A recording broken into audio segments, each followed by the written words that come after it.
तो सब लोगों को पता ही होगा कि करंटली भारत के पास कोई भी जेट इंजन ना होने की वजह से भारत अपने स्वदेशी एयरक्राफ्टों में विदेशी जेट इंजन को इस्तेमाल करने के लिए मजबूर है। और दोस्तों ऐसे डिपेंडेंसी की वजह से जहां पे भारत के स्वदेशी एयरक्राफ्टों के प्रोजेक्ट डिले हो रहा है तो वहीं पे भारत अपने आप को संपूर्ण 100% आत्मनिर्भर भी नहीं बना पा रहा है। पर दोस्तों इस डिपेंडेंसी को घटाने के लिए एक तरफ जहाँ पे भारत के द्वारा कावेरी जैसे स्वदेशी इंजनों का डेवलपमेंट किया जा रहा है तो वहीं पे दूसरी तरफ AMCA जैसे एयरक्राफ्टों के लिए 110 किलोन्यूटन थ्रस्ट वाले इंजनों को भी डेवलप करने का प्रयास चलाया जा रहा है। और रिपोर्ट के मुताबिक इन इंजनों के लिए भारत कुछ विदेशी कंपनियों के साथ भी बातचीत कर रहा है। और दोस्तों अब रिपोर्ट में क्लेम किया जा रहा है कि इन विदेशी कंपनियों में अब जापानीज कंपनी का भी नाम जुड़ने जा रहा है। और रिपोर्ट के मुताबिक जापान के द्वारा AMCA एयरक्राफ्टों के लिए भारत के सामने IHI XF91 इंजनों का प्रस्ताव रखा जा रहा है। दोस्तों यहाँ पे आप लोगों के जानकारी के लिए बता दूं कि इसे भारत के लिए एक बहुत बड़े डेवलपमेंट के रूप में देखा जा रहा है, क्योंकि करंटली अब तक माना जा रहा था कि भारत के सामने AMCA एयरक्राफ्टों के इंजनों के डेवलपमेंट के लिए केवल मात्र 3 ही ऑप्शन है, जिनमें सबसे प्रमुख ऑप्शन के रूप में फ्रांस के कंपनी सैफ्रॉन को देखा जा रहा था, जो कि ऑलरेडी भारत के सामने AMCA एयरक्राफ्टों के लिए एक नए इंजनों को डेवलप करने का प्रस्ताव रख चुका है। जबकि इसके अलावा बताया जा रहा है कि ब्रिटेन के कंपनी रोल्स रॉयस और अमेरिका के कंपनी जनरल इलेक्ट्रिक के साथ भी भारत बातचीत कर रहा है और रशिया के द्वारा भी अपने नेक्स्ट जनरेशन इंजन मतलब प्रोजेक्ट 144 का भी ऑफर रखा गया है।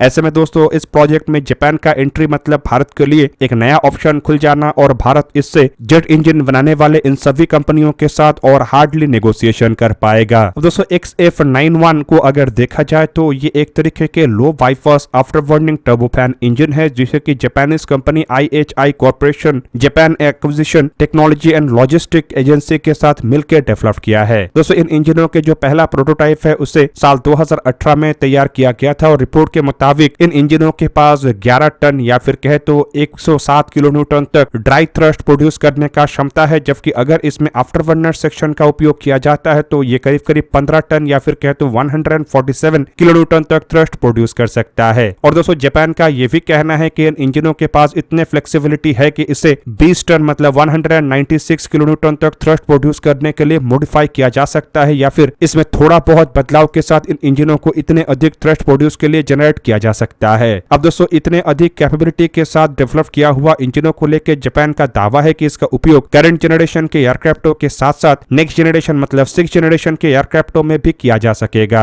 और दोस्तों जापान की तरफ से पहले इन इंजनों का डेवलपमेंट अपने खुद के 6th जनरेशन के फाइटर एयरक्राफ्टों में इस्तेमाल करने के लिए किया जा रहा था, लेकिन अब जापान अपने 6th जनरेशन एयरक्राफ्टों के डेवलपमेंट ब्रिटेन के जो ग्लोबल कॉम्बैट एयर प्रोग्राम के साथ मिलकर आगे बढ़ा रहा है, जिस वजह से जापान का ये जो सेफरेट IHI XF91 इंजन है ये एक तरीके से आइडियल ही रहेगा। पर दोस्तों जापान इसे आइडियल रखने के जगह में भारत के साथ शेयर करना चाहता है और रिपोर्ट के मुताबिक इसी चीज को ध्यान में रखते हुए जापान के द्वारा भारत के सामने इंजनों को लेके ऐसा प्रस्ताव रखा जा रहा है। दोस्तों यहाँ पे आप लोगों के जानकारी के लिए बता दूं कि भारत अपने AMCA एयरक्राफ्टों के लिए भी एक नेक्स्ट जनरेशन के इंजनों का तलाश कर रहा है, जो कि 6th जनरेशन के कैपेबिलिटी के साथ हो, ताकि AMCA एयरक्राफ्टों के रिक्वायरमेंटों को पूरा करने के साथ साथ इन इंजनों के सहारे भारत अपने भविष्य के 6th जनरेशन एयरक्राफ्टों के जरूरतों को भी पूरा कर सके। पर दोस्तों इन इंजनों के पास कम से कम 73 to 75 किलोन्यूटन तक ड्राई थ्रस्ट होना चाहिए, ताकि आफ्टर बर्नर के साथ ये कम से कम 110 से लेके 120 किलोन्यूटन तक थ्रस्ट को जनरेट कर सके, जिससे कि आसानी से ऐसे दो इंजनों का उपयोग करके AMCA जैसे 27 टन के एयरक्राफ्टों को पावर सप्लाई किया जा सके। अब दोस्तों जापान के इंजन मतलब IHI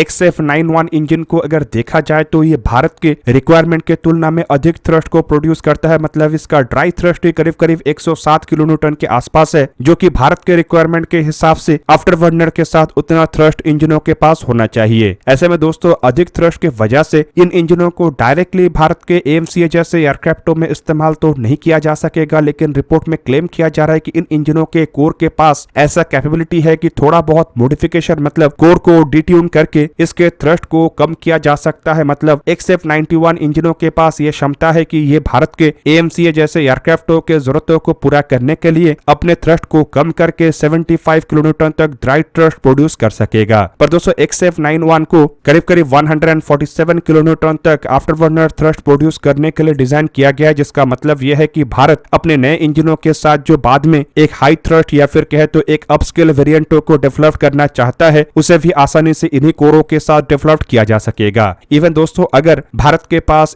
40 किलोन्यूटन तक भी थ्रस्ट प्रोड्यूस करने वाला कोई इंजन आ जाता है तो आसानी से इन इंजनों का उपयोग करके भारत अपने अन्य एयरक्राफ्टों के जरूरतों को पूरा कर पाएगा। मतलब दोस्तों अगर 140 किलोन्यूटन थ्रस्ट वाला एक इंजन भारत के पास आ जाता है तो ऐसे इंजनों का उपयोग करके भारत सिंगल इंजन कॉन्फ़िगरेशन में मीडियम वेट एयरक्राफ्ट मतलब तेजस मार्क 2 जैसे एयरक्राफ्टों से भी अधिक भारी एयरक्राफ्टों को डेवलप जहां पे कर पाएगा। तो वहीं पे अगर सुखोई 30 MKI एयरक्राफ्टों को भी देखा जाए तो इसमें करीब करीब 141 किलोन्यूटन थ्रस्ट वाले AL-31F इंजन का उपयोग किया जा रहा है और भारत के पास अगर 146 या 147 किलोन्यूटन थ्रस्ट वाले इंजन आ जाता है तो भारत को और AL-31 जैसे रशियन इंजनों के ऊपर डिपेंड नहीं करना पड़ेगा और सुपर सुखोई प्रोजेक्ट मतलब सुखोई 30 MKI एयरक्राफ्टों को मॉडिफाई और अपग्रेड करने के लिए भारत अपने खुद के इंजनों का इस्तेमाल कर सकेगा। इवन दोस्तों इन इंजनों को लेके ये भी दावा किया जा रहा है कि इंजनों के कोर के पास करीबन 20 टन या फिर कहे तो 196 किलोन्यूटन तक थ्रस्ट जनरेट करने का कैपेबिलिटी है जो कि थोड़ा बहुत मॉडिफिकेशन के साथ जनरेट किया जा सकता है। और दोस्तों अगर ऐसा होता है तो केवल इन इंजनों के मदद से भारत अपने AMCA या फिर सुखोई 30 MKI जैसे एयरक्राफ्टों के जरूरतों को ही पूरा नहीं कर पाएगा बल्कि पैरेलली इन इंजनों के साथ आने वाले समय में भारत अपने लिए एक हैवी वेट एयरक्राफ्ट को भी डेवलप कर सकेगा। 196 किलोन्यूटन थ्रस्ट के 2 इंजनों का उपयोग करके आसानी से भारत के द्वारा ऐसे एक एयरक्राफ्ट का डेवलपमेंट किया जा सकेगा जो कि कम से कम 40 टन तक के मैक्सिमम पेलोड को कैरी कर सके। ऐसे में दोस्तों भविष्य में अगर सुखोई 30 MKI एयरक्राफ्टों को रिप्लेस करने के लिए भारत को कोई नए हैवी वेट 6th जनरेशन एयरक्राफ्टों को डेवलप करने का आवश्यकता होता है तो आसानी से XF91 इंजनों के मॉडिफिकेशन के साथ इसे तैयार किया जा सकेगा। दूसरी तरफ दोस्तों रिपोर्टों में यह भी क्लेम किया जा रहा है कि जापान द्वारा भारत के सामने इंजनों के लोकल प्रोडक्शन को लेकर भी ऑफर रखा गया है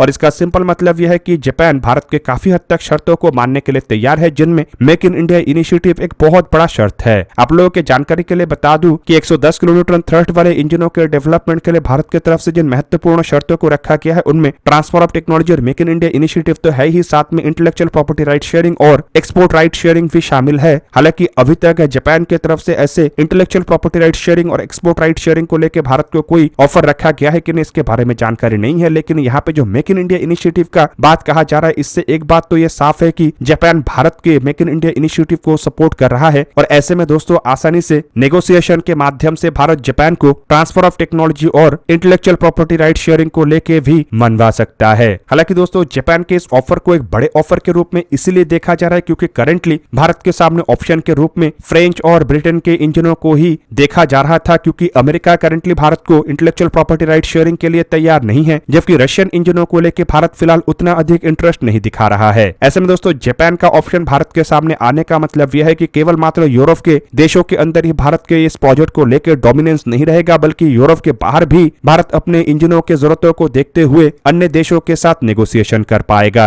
हालांकि यहाँ पे आप लोगों को यह भी जान के रखना चाहिए कि भारत और जापान के बीच में जो डिफेंस कोलैबोरेशन है वो काफी स्ट्रॉन्ग है और दोनों देश लंबे समय से एक दूसरे के साथ काम कर रहे हैं और पिछले कुछ सालों में जापान के द्वारा भारत को कई तरीके के बड़े बड़े हथियारों को बेचने को लेकर इशारा दिया गया है। हालांकि एक समय ऐसा भी था जब जापान किसी भी अन्य देश को हथियार बेचने के लिए तैयार नहीं था, लेकिन जापान के द्वारा अपने कुछ नियमों को बदलते हुए अब अन्य देशों को हथियार बेचने का प्रस्ताव रखा जा रहा है। ऐसे में दोस्तों माना जा रहा है कि जापान के लिए भारत वो पहला देश हो सकता है जो कि जापान से बड़े मात्रा में हथियारों को खरीदे। और दोस्तों अगर इंजनों के डील को लेकर दोनों देशों के बीच में बातचीत सही चलता है और सही दिशा में एक डील के ऊपर हस्ताक्षर होता है तो माना जा रहा है कि जापान भारत के लिए सबसे बड़ा मददगार होगा और इवन जापान के लिए भारत दुनिया का सबसे बड़ा डिफेंस इक्विपमेंट इंपोर्टर भी बन जाएगा। दोस्तों आप लोगों को क्या लगता है कि जापान की इस ऑफर को देखते हुए क्या भारत को जापान के IHI XF91 जैसे इंजनों के ऑफर को एक्सेप्ट करना चाहिए और अपने AMCA एयरक्राफ्टों के लिए नए इंजनों का डेवलपमेंट इन इंजनों के बेस पे शुरू करना चाहिए? कमेंट करके अपनी राय अवश्य दीजिए। दोस्तों आज के इस वीडियो को यहीं पे ही करते समाप्त, किसी और एक दिन किसी और एक वीडियो में मिलेंगे, तब तक के लिए जय हिंद, वंदे मातरम।